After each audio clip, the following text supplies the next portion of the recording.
రైతుల కోసం కేంద్రం మరో కొత్త పథకాన్ని తీసుకొచ్చింది. ప్రధానమంత్రి ధనధాన్య కృషి యోజన.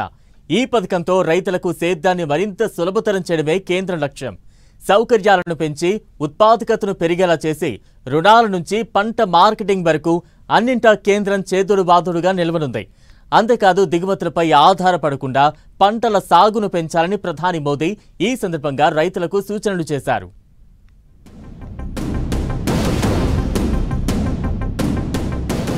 కేంద్రం మరో కొత్త స్కీమ్.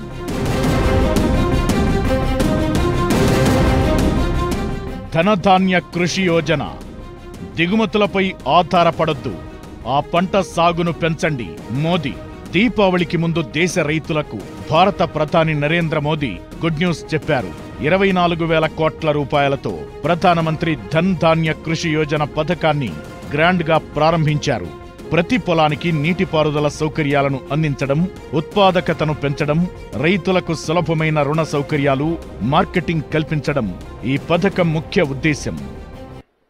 इस ऐतिहासिक दिन देश की आत्मनिर्भरता के लिए, किसानों के कल्याण के लिए दो महत्वपूर्ण नई योजनाओं की शुरुआत हो रही है. पहली, प्रधानमंत्री धन धान्य कृषि योजना और दूसरी दलहन आत्मनिर्भरता मिशन. ये दो योजनाएं भारत के करोड़ों किसानों का भाग्य बदलने का काम करेगी. ధన్ ధాన్య కృషి యోజన పథకం కింద స్థిరమైన వ్యవసాయ పద్ధతులను అవలంబించేలా రైతులను ప్రోత్సహిస్తారు.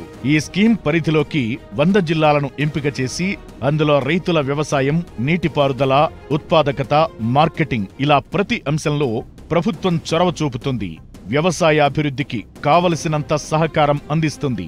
రైతుల ఆదాయం, పంట ఉత్పాదకత తక్కువగా ఉండే ఈ 100 జిల్లాలను 2030 నాటికి గణనీయంగా అభివృద్ధి సాధించేలా చేస్తారు. కేంద్రం పరిధిలోని 11 మంత్రిత్వ శాఖల నుంచి 36కి పైగా పథకాలను ఈ 100 జిల్లాల్లోని రైతులు ప్రయోజనం పొందేలా చర్యలు తీసుకుంటారు. దాదాపు 17 మిలియన్ల మంది రైతులు ప్రధానమంత్రి ధన్ ధాన్య కృషి యోజన కింద ప్రయోజనం పొందుతారు. పప్పు ధాన్యాల స్వావలంబన మిషన్ కూడా ఈ సందర్భంగా ప్రధాని ప్రారంభించారు. పప్పు ధాన్యాల ఉత్పత్తిని పెంచడం, భవిష్యత్ తరాలకు సాధికారత కల్పించడం ఇందులో భాగం. మెరుగైన విత్తనాలు, నిల్వ సౌకర్యాలు, ఉత్పత్తులు కొనుగోలు చేయడం ఇలా రైతులకు నేరుగా ఈ స్కీమ్ కింద ప్రయోజనం కలిగేలా చేస్తారు. భారత్ ఇతర దేశాల దిగుమతులపై ఆధారపడకుండా స్వయం సమృద్ధి సాధించేందుకు ప్రధానమంత్రి ధన్ ధాన్య కృషి యోజన ఉపయోగపడుతుంది. కేవలం వరి, గోధుమ పంటలపైనే ఆధారపడకుండా ప్రోటీన్ ఎక్కువగా ఉండే పప్పు ధాన్యాల సాగును మరింత పెంచాల్సిన అవసరముంది.